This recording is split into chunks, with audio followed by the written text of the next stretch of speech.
घुम्दै आउँदै गर्दाखेरि हाम्रो बलबहादुर दाजुसँग भेट भयो अनि दाजुको मिठो सुरिलो धुन चाहिँ हाम्रो मोबाइलमा कैद गर्दैछौँ है। तपाईहरुलाई पनि मन पर्छ भने सुनिदिनु होला। दाजु चाहिँ यही हाम्रो गणेश थानको हुनुहुन्छ है।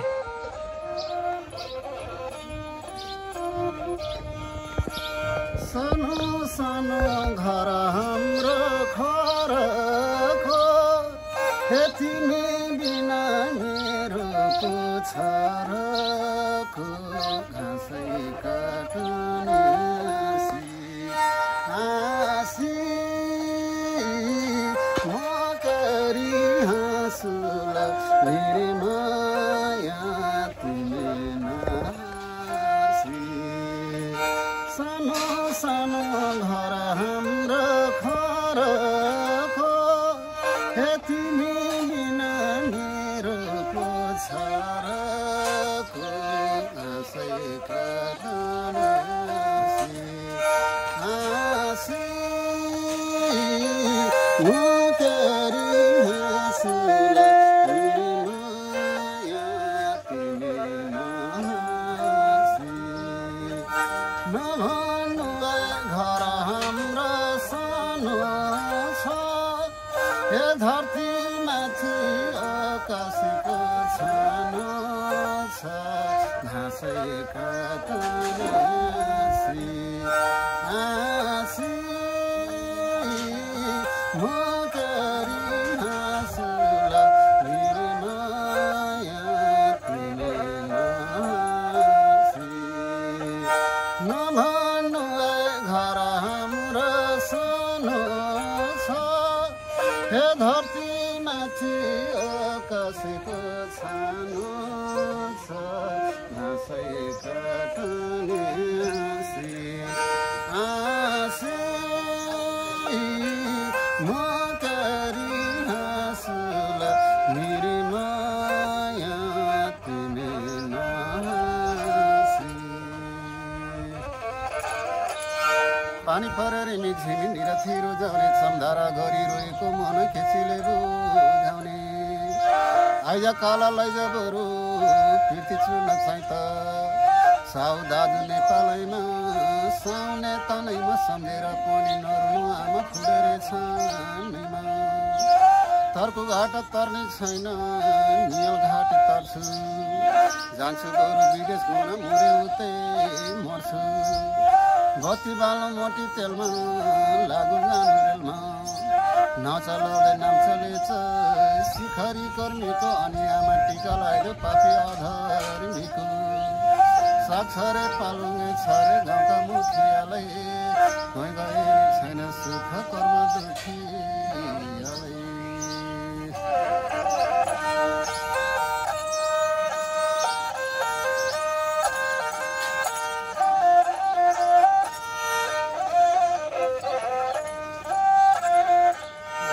पानी मिठो छ धर कुवाको हे लाग्ला पापा मन मेरो रुवाको घाँसै काट्ने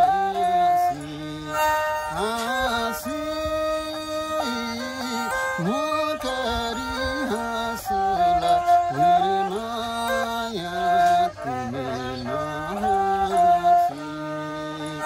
पानी मिठो छ धर कुवाको हे लाग्ला पापा मन मेरो रुवाको घाँसै काट्ने हाँसी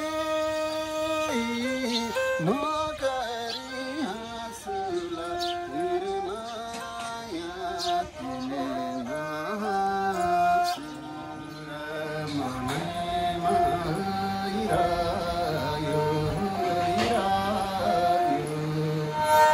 एक्लो परिकैला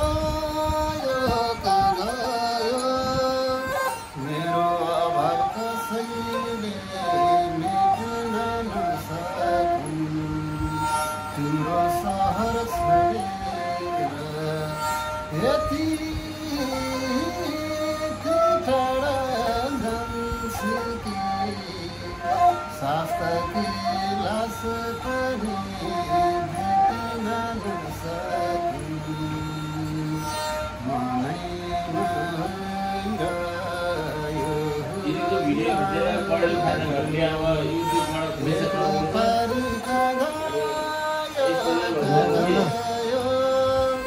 मेरो अभाव कसैले मेट्न नसकी तिम्रो सहर छोडेर यति टाढा जान्छु शास्त्रकी लास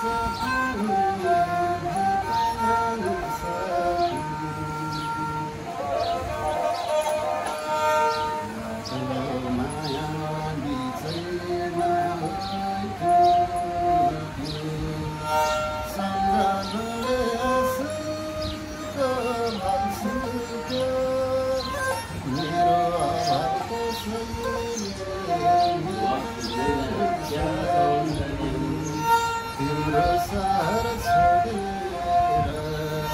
यति टाढा जान्छु शास्त्रको लास पनि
भेट्न नसकी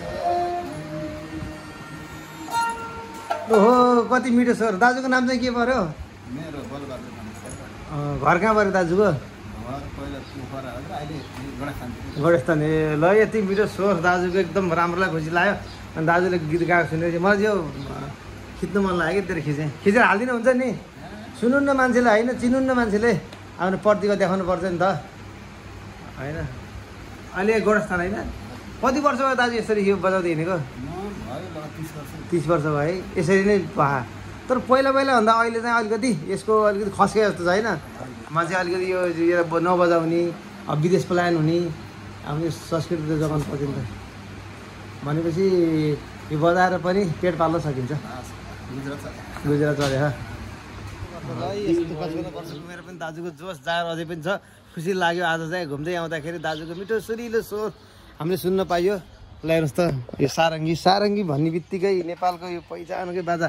यस्तो यो बाजा यति मिठो धुन सुन्दाखेरि नेपाल त्यत्तिकै नेपाल विविध संस्कृतिले धनी भनेको होइन क्या। यति मिठो यति राम्रो गाउने दाजुसँग भेटेर खुसी लाग्यो होइन। दाजु चाहिँ अब कहाँ जानु पर्ने थियो ठ्याक्क भेट भएको बेलामा गाडी दाइलाई यो रोकियो। एकदम मिठो छ। अनि घाम चाहिँ घाममा त हिँड्नु त है, बिहान बेलुका हिँड्दा ठिक हुन्छ। ल है त ल है त एकदम दाइको स्वर मिठो लाग्यो भने सुन्नु होला। हाम्रो दाइ चाहिँ बसेनीमा बस्नुहुन्छ। यदि दाइलाई बाटोमा यसरी बजार हिँड्नु देख्नुभयो भने एकदम ओहो मन पऱ्यो भने यसो सहयोग गर्नु न दाइलाई, सक्को आफूले जति सकिन्छ त्यही